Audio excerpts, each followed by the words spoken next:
చాలా కాలం తర్వాత ప్రెస్తో మాట్లాడుతూ మరి వాళ్ళు పాలమూరు రంగారెడ్డి విషయంలో 90% పనులు చేసినామని చెప్పి ఒక స్టేట్మెంట్ ఇచ్చిండు.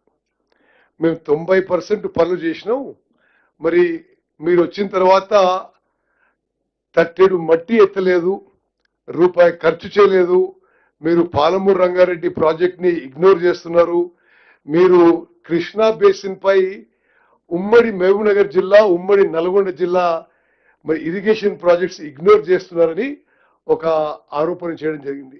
ఇది పూర్తిగా అబద్ధం. నేను వాళ్ళు చెప్పిన విషయాల్లో కొన్ని పాయింట్ టు పాయింట్ రిబట్టలు ఇచ్చి then will go on to the presentation.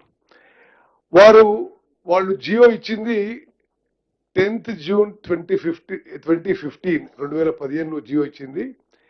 ఈ పాలమూరు రంగారెడ్డి ప్రాజెక్ట్ కాస్ట్ 35,000 కోట్లని. వాళ్ళ హయాంలో ఖర్చు పెట్టింది 27,000 కోట్లు.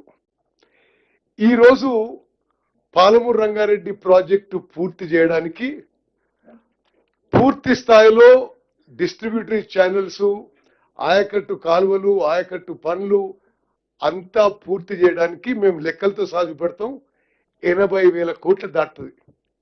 మరి 80,000 కోట్ల పనులకి 27,000 కోట్ల పనులు చేసి మేము 90% పనులు చేయడం అనేది ఎంత సత్యదూరమైన విషయమో యావత్ తెలంగాణ ప్రజానీకం గమనించాలి. వాళ్ళు ఉదాహరణకి పాలమూరు రంగారెడ్డి ప్రాజెక్ట్ విషయం చెప్తాను, 2-3 విషయాలు. 2015లో జియో ఇచ్చి డీటెయిల్డ్ ప్రాజెక్ట్ రిపోర్ట్ 7 ఏళ్ల తర్వాత 13 సెప్టెంబర్ 2022 సంవత్సరంలో సెప్టెంబర్లో 13వ తారీఖున పాలమూరు రంగారెడ్డి ప్రాజెక్టు మొదటిసారి సిడబ్ల్యూసికి డిపిఆర్ సబ్మిట్ చేసింది. దాని ఖర్చు చూపెట్టిండ్రు 55,000 కోట్లు.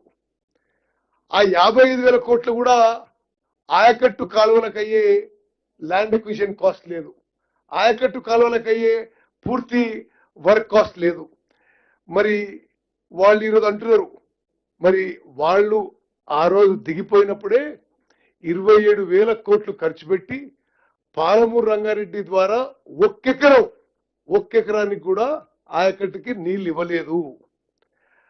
అదేవిధంగా మరి మనం ఏదో పని చేయనట్టుగా ఆ రోజు కేసీఆర్ గారు కానీ తర్వాత హరీష్ రావు గారు మాట్లాడుతున్నారు.